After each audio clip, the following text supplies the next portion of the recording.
Halo teman-teman, selamat datang di video pembelajaran Sistem Informasi Manajemen bersama saya Anggristika Kawati dengan NIM 7211419103. Kali ini kita masuk ke bab 6 tentang Sistem Manajemen Basis Data. Yang pertama, kita akan langsung masuk ke hierarki data.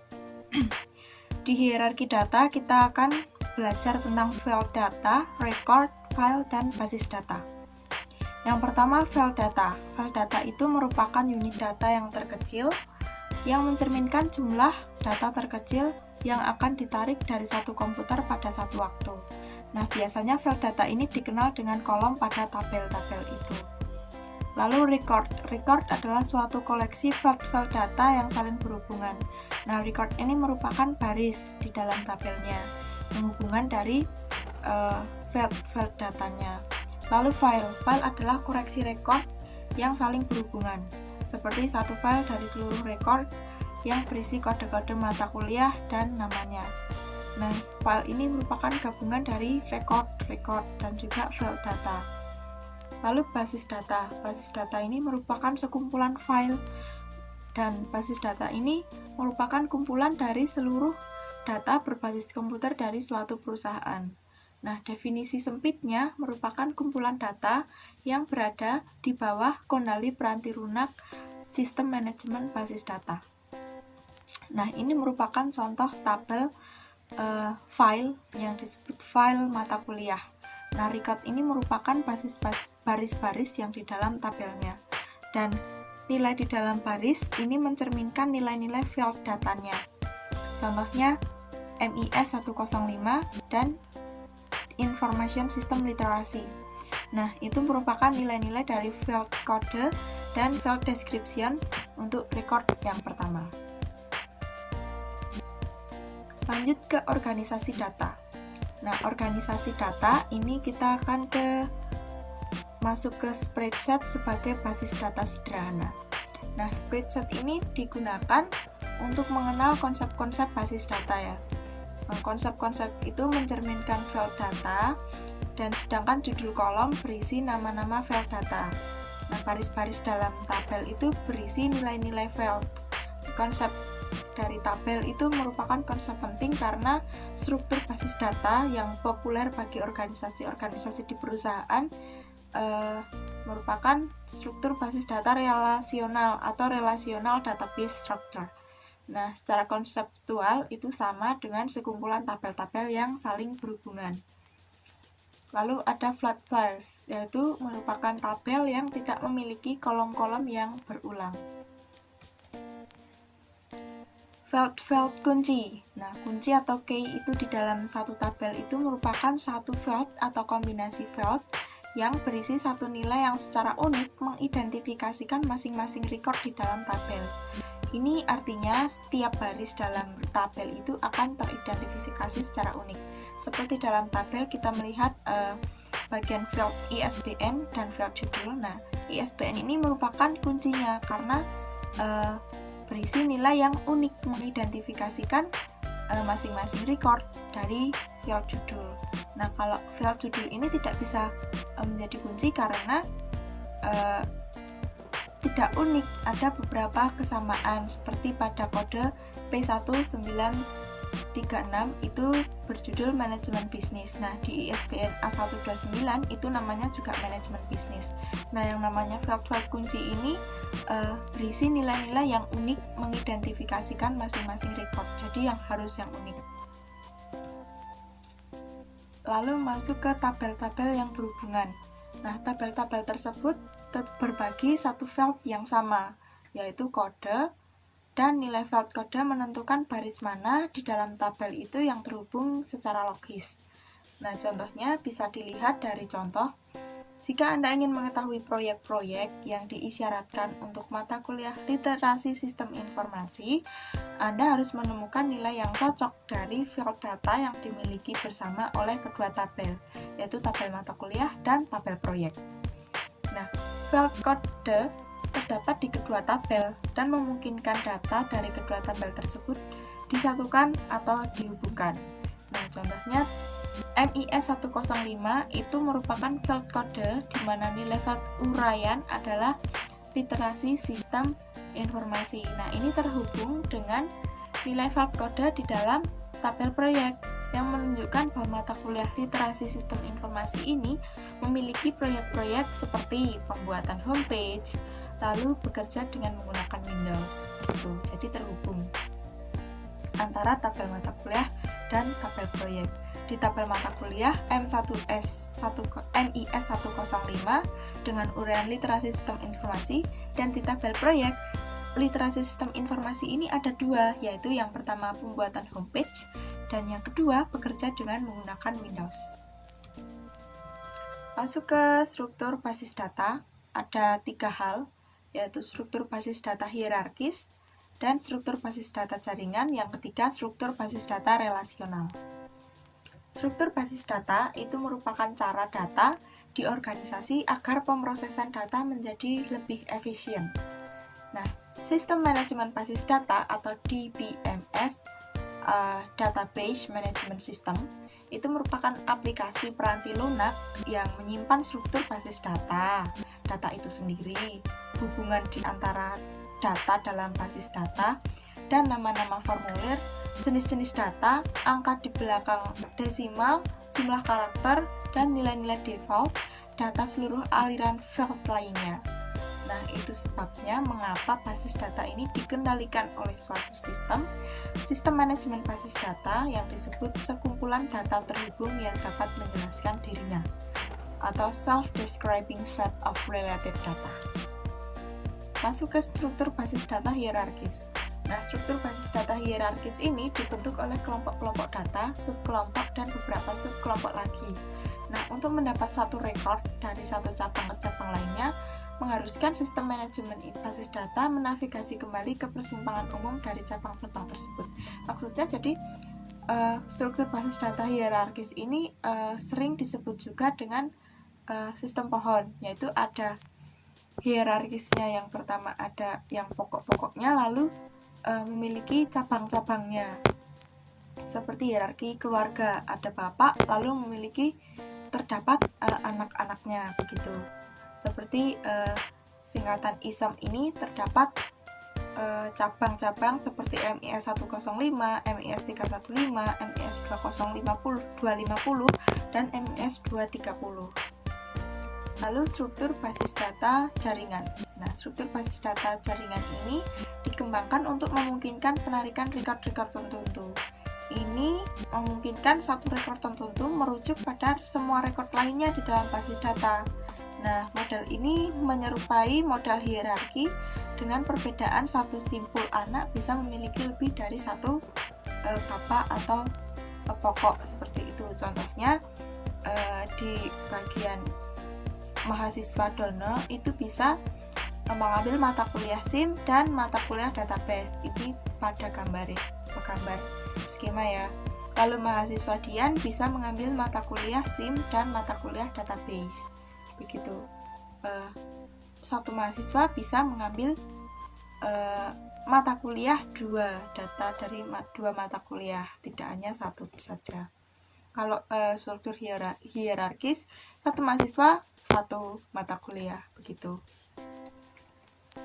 Lalu struktur basis data relasional. Nah, kalau struktur hierarkis dan jaringan itu mengandalkan diri pada relasi fisik dalam bentuk alamat-alamat penyimpanan. Relasi dalam struktur basis data relasional ini merupakan implisit, maksudnya secara tidak langsung berasal dari data. Ketika ada satu file data yang sama dari 2 tabel, maka rekor atau baris dari kedua tabel itu dapat digabungkan ketika nilai file datanya sama.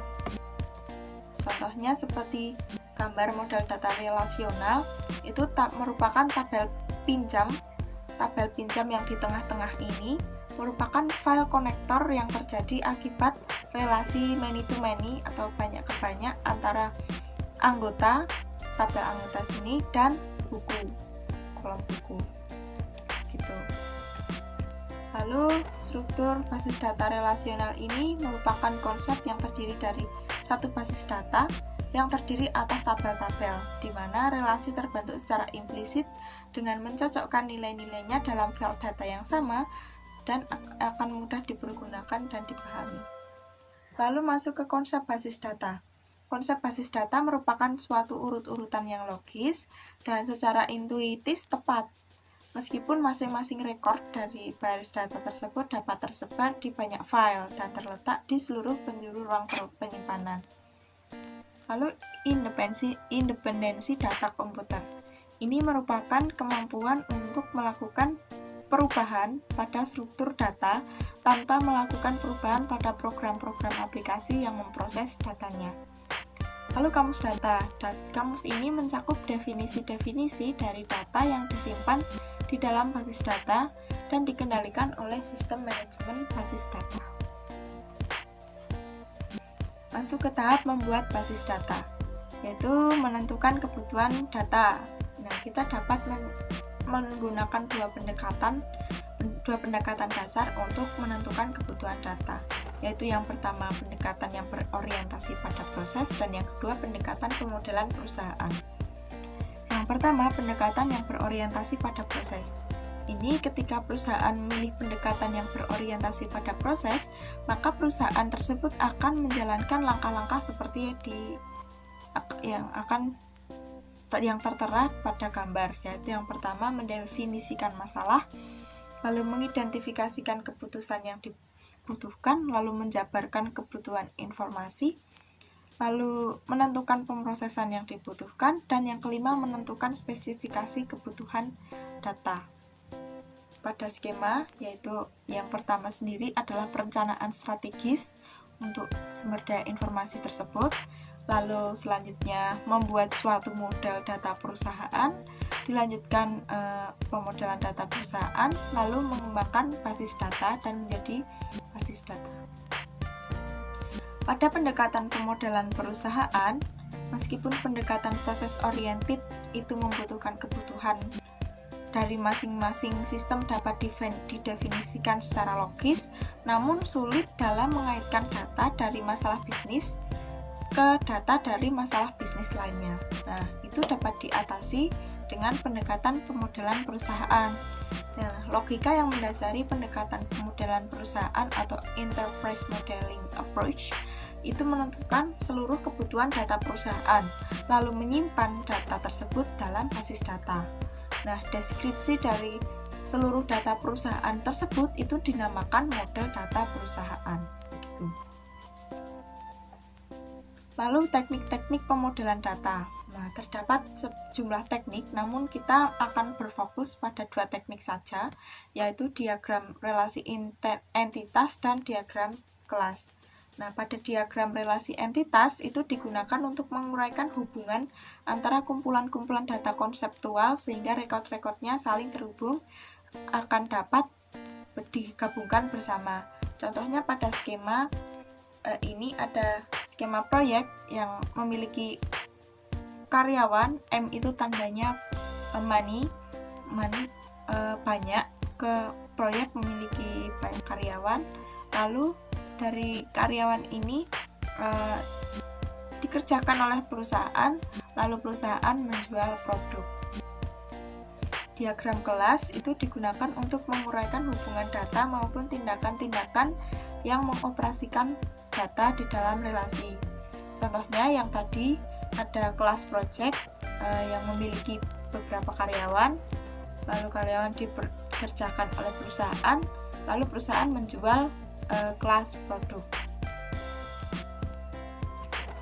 Menggunakan basis data. Nah, menggunakan basis data ini kita akan mengenal adanya laporan dan formulir.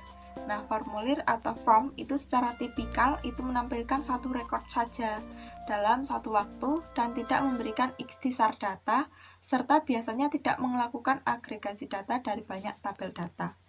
Nah, adapun kelebihan-kelebihannya yaitu yang pertama navigasi. Nah, pengguna dapat melakukan navigasi dari satu rekod ke rekod berikutnya dengan menggunakan baris navigasi yang ada di bagian bawah formulir. Lalu yang kedua, akurasi.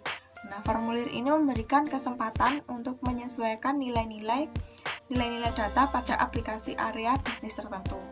Selanjutnya, konsistensi. Nah, jika seorang pengguna salah memasukkan field, itu artinya record tersebut tidak akan dapat digabungkan ke tabel-tabel yang lain, jadi harus konsistensi. Lalu penyaringan. Nah, penyaringan basis data memiliki jumlah data yang banyak. Nah, pengguna itu mungkin ingin menyaring record yang ingin dilihat dengan menggunakan formulir yang tertera pada gambar. Selanjutnya, subformulir. Formulir ini merupakan entry-entry ke dalam subformulir secara otomatis yang akan dihubungkan dengan record formulir. Nah, subformulir ini membantu menjaga keakuratan dan konsistensi yang dibutuhkan dari data.